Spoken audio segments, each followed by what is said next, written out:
पाकिस्तान तहरीक इंसाफ ज़ोहेब साहब हमारे साथ मौजूद हैं। अस्सलाम वालेकुम। वालेकुम।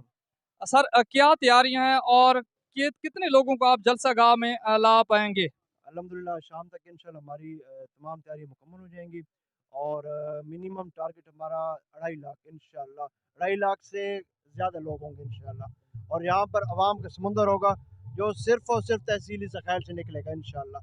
कमर मुशानी उसकी बुनियाद है और तहसीली ज़खायर से निकल के लोग आएंगे इंशाल्लाह। और लोगों का जोश और जज्बा कैसा है, क्योंकि ये इमरान खान साहब का आबाई हल्का है NA 95, यहाँ से वो इलेक्शन जीते हैं और वज़ीर-ए-आज़म बनते हैं, तो लोगों में कैसा जोश पाया जाता है? आप क्योंकि घर घर जा चुके हैं, डोर टू डोर आप कंपेन कर चुके हैं।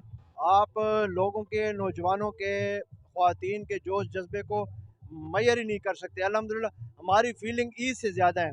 जैसे ईद होती है, ईद से ज़्यादा हमारी फीलिंग्स हैं कि कल हमारे कप्तान आ रहे हैं, वो लीडर आ रहा है जो कौम की उम्मीद है, वो लीडर आ रहा है जो पाकिस्तान की उम्मीद है, वो लीडर आ रहा है जो मुस्लिम उम्मा को लीड करेगा इंशाल्लाह, वो लीडर आ रहा है जिससे पाकिस्तान को अपना खोए हुए मुकाम दिलाना है इंशाल्लाह। और इस मरतबा कोशिश की जा रही है, यहाँ की जो इंतज़ामिया है, जो सरकर्दा रहनुमा है, वो ख़वातीन को जलसागाह में लाने की कोशिश कर रहे हैं। आपको तवक्को है कि यहाँ पर पर्दे का बहुत ज़्यादा सख्त पर्दा है, तो उसके बावजूद ख़वातीन यहाँ पर आ पाएंगी? देखें, इस्लाम हमारा बड़ा एक रोशन ख्याल मज़हब है और अगर पर्दे की तरफ जाएं तो ये यानी कि चीज़ों को इधर से उधर लेके जाने वाली जो बात है, हमें चीज़ों को ब्रॉड माइंड होकर देखना चाहिए। यूनिवर्सिटी में हमारी बेटियां भी पढ़ती हैं, हमारी बहनें भी पढ़ती हैं। सेम इस तरह इंशाल्लाह यहाँ पर एक अलहदा इंक्लोजर बनाया है साथ और हमने कमिटमेंट किया है कि हम अपनी फैमिलीज़ को लेकर आएंगे। मैं बतौर तहरीक इंसाफ का वर्कर मैं अपनी फैमिली को लेकर आऊँगा। इस तरह हर वर्कर इंशाल्लाह अपनी फैमिली को लेकर आएगा।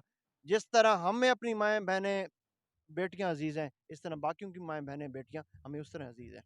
कल के जलसे के लिए क्या पैगाम है पाकिस्तान तहरीक इंसाफ के सपोर्टर और वर्कर के लिए? देखें, ये जलसा पाकिस्तान तहरीक इंसाफ सरगोदा डिवीज़न का इंशाल्लाह सबसे बड़ा जलसा होगा इंशाल्लाह और तारीख रकम करेगा। जिनको हमने पिछले इलेक्शन में 1,10,000 वोट्स की लीड से हराया था, नहीं सॉरी 1.5 लाख की लीड से हराया हराया था, इंशाल्लाह इस बार उनको हम 2.5 लाख की लीड से हराएंगे इंशाल्लाह कौमी असम्बली की सीट से इंशाल्लाह। और इंशाल्लाह ये जलसा मियाँ वाली की सियासत का तयन करेगा इंशाल्लाह। बहुत बहुत शुक्रिया सर, बहुत शुक्रिया।